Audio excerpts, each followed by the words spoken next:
sebutkan dan uraikan tugas Bank Indonesia. Secara garis besar, ada 3 tugas Bank Indonesia yang tertuang dalam Undang-Undang Nomor 20 Tahun 1999. Tugas Bank Indonesia yang pertama yaitu menetapkan dan melaksanakan kebijakan moneter. Di antaranya yaitu menetapkan sasaran moneter, yaitu dengan memperhatikan sasaran laju inflasi yang telah ditetapkannya. Yang kedua, melakukan pengendalian moneter. Yang ketiga, memberikan kredit atau pembiayaan berdasarkan prinsip syariah yang dilakukan paling lama 90 hari untuk mengatasi masalah pendanaan jangka pendek bank yang bersangkutan. Yang keempat, melaksanakan kebijakan nilai tukar, yaitu berdasarkan sistem nilai tukar yang ditetapkannya. Yang kelima yaitu mengelola cadangan devisa. Yang keenam yaitu menyelenggarakan survei secara berkala apabila sewaktu-waktu diperlukan yang dapat bersifat makro atau mikro. Tugas Bank Indonesia yang kedua yaitu mengatur dan menjaga kelancaran sistem pembayaran. Nah, yang pertama yaitu melaksanakan dan memberikan persetujuan dan izin atas penyelenggaraan jasa sistem pembayaran. Yang kedua yaitu mewajibkan penyelenggara jasa sistem pembayaran untuk menyampaikan laporan kegiatannya. Yang ketiga yaitu menetapkan penggunaan alat pembayaran. Yang keempat yaitu mengatur sistem clearing antar bank, yaitu baik menggunakan mata uang dalam mata uang rupiah maupun mata uang asing. Dan yang kelima yaitu menyelenggarakan penyelesaian akhir transaksi pembayaran antar bank. Yang keenam yaitu menetapkan macam, harga, ciri uang yang akan dikeluarkan. Nah, bahan yang digunakan dan tanggal mulai berlakunya sebagai alat pembayaran yang sah. Yang ketujuh yaitu mengeluarkan uang rupiah serta menarik dan memusnahkan uang dari peredaran, termasuk memberikan penggantian dengan nilai yang sama. Tugas Bank Indonesia yang ketiga yaitu mengatur dan mengawasi bank. Di sini bank berwenang yang pertama menetapkan ketentuan-ketentuan perbankan yang di dalamnya memuat prinsip kehati-hatian. Yang kedua, memberikan dan mencabut izin usaha bank. Yang ketiga, memberikan persetujuan atas kepemilikan dan kepengurusan bank. Yang keempat, yaitu memberikan izin kepada bank untuk menjalankan kegiatan tertentu. Yang kelima, mewajibkan bank untuk menyampaikan laporan, keterangan, dan penjelasan, yaitu sesuai dengan tata cara yang ditetapkan Bank Indonesia. 6. Yaitu melakukan pemeriksaan terhadap bank. Pemeriksaan ini dilakukan secara berkala maupun setiap waktu apabila diperlukan. Yang ketujuh, memerintahkan bank untuk menghentikan sementara sebagian atau seluruh kegiatan transaksi tertentu apabila menurut penilaian Bank Indonesia terhadap suatu transaksi diduga merupakan tindakan pidana di bidang perbankan. Yang kedelapan, yaitu mengatur dan mengembangkan informasi antar bank. Yang kesembilan, mengambil tindakan-tindakan terhadap suatu bank. Hal ini sebagaimana diatur dalam Undang-Undang tentang Perbankan yang berlaku apabila dapat membahayakan kelangsungan usaha bank yang bersangkutan. 10. Tugas mengawasi bank. Tugas mengawasi bank ini dilakukan oleh pengawasan sektor jasa keuangan yang independen. Apa yang dimaksud OJK dan jelaskan pula tujuan, fungsi, dan tugas POJK itu. Otoritas Jasa Keuangan atau OJK adalah lembaga independen dan bebas dari campur tangan pihak lain yang mempunyai fungsi, tugas, dan wewenang pengaturan, pengawasan, pemeriksaan, dan penyelidikan. OJK dibentuk berdasarkan Undang-Undang Nomor 21 Tahun 2011 yang berfungsi menyelenggarakan sistem persatuan dan pengawasan yang terintegrasi terhadap keseluruhan kegiatan di dalam sektor jasa keuangan. Tujuan dari Otoritas Jasa Keuangan atau OJK yaitu agar keseluruhan kegiatan di dalam sektor jasa keuangan terselenggara secara teratur, adil, transparan, dan akuntabel. Yang kedua yaitu mampu mewujudkan sistem keuangan yang tumbuh secara berkelanjutan dan stabil. Dan yang terakhir yaitu mampu melindungi kepentingan konsumen dan masyarakat. Selanjutnya, fungsi dari Otoritas Jasa Keuangan atau OJK yaitu Yang pertama, menyelenggarakan sistem pengaturan dan pengawasan sektor jasa keuangan. Yang kedua, mengambil keputusan mengenai perkembangan dan kemajuan keuangan. Dan yang terakhir, melindungi konsumen.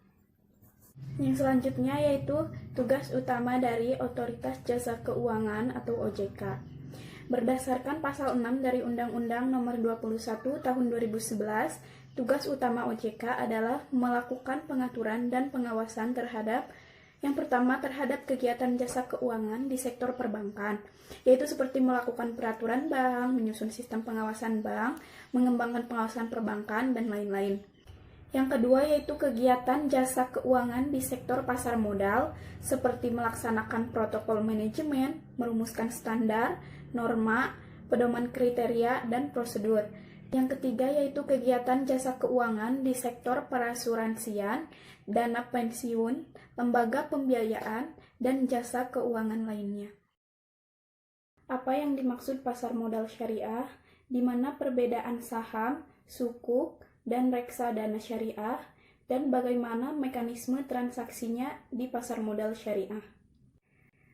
Pasar modal syariah merupakan suatu wadah bertemunya antara pembeli dan penjual terhadap berbagai efek atau surat berharga yang bersifat jangka panjang, di mana operasional dan sistem yang digunakan tidak bertentangan dengan prinsip syariah.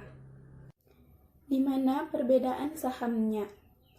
Pasar modal syariah, indeks sahamnya disusun atas dasar hukum Islam, karena semua aktivitas yang terjadi di pasar modal ini harus dilakukan berdasarkan prinsip dan hukum secara syariah.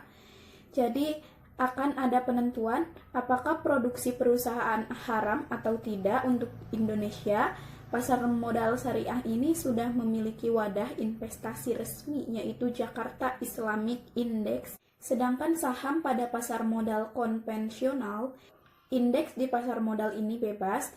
Indeksnya memasukkan semua hal tanpa memperhitungkan halal atau haram produknya, apakah perusahaan punya beban utang dengan riba dan sebagainya, asal sudah memenuhi syarat IPO dan sudah listing, maka boleh langsung diadakan transaksi.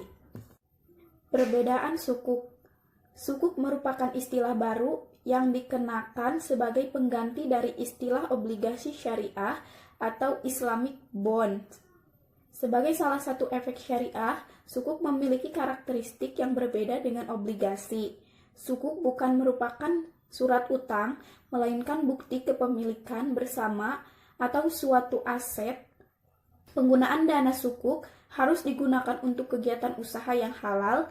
Imbalan bagi pemegang sukuk dapat berupa imbalan bagi hasil atau margin, sesuai dengan jenis akad yang digunakan dalam penerbitan sukuk. Perbedaan reksadana syariah. Sebagai salah satu instrumen investasi, reksadana syariah memiliki kriteria yang berbeda dengan reksadana konvensional pada umumnya. Perbedaan ini terletak pada pemilihan instrumen investasi yang mekanisme investasi yang tidak boleh bertentangan dengan prinsip-prinsip syariah.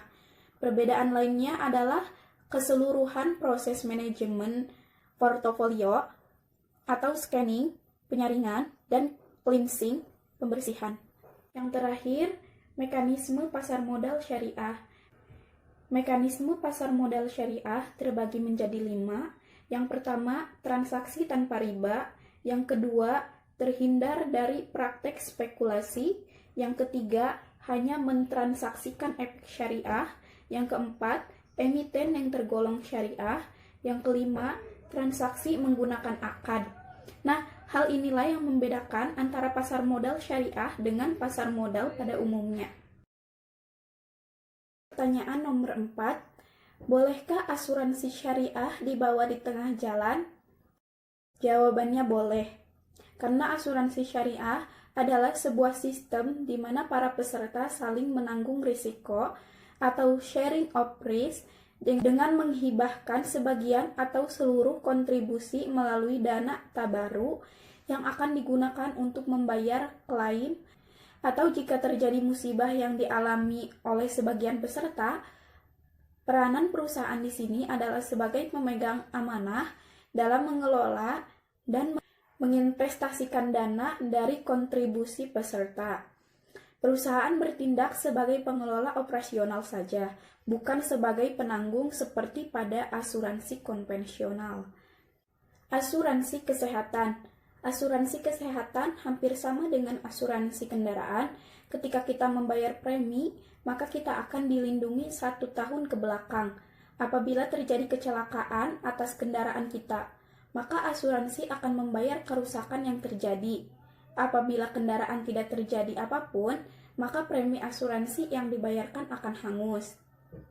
Begitu juga dengan asuransi kesehatan. Apabila sudah membayar, maka kita akan dilindungi 1 tahun ke belakang. Jika kondisi kita sehat walafiat, tidak terjadi klaim, maka premi yang dibayarkan akan hangus. Lalu, di mana kerugiannya? Bukankah kita sudah dijaga oleh asuransi jika terjadi maupun tidak terjadi resiko? Artinya, kita harus bersyukur atas kesehatan yang terjadi dalam 1 tahun kemarin.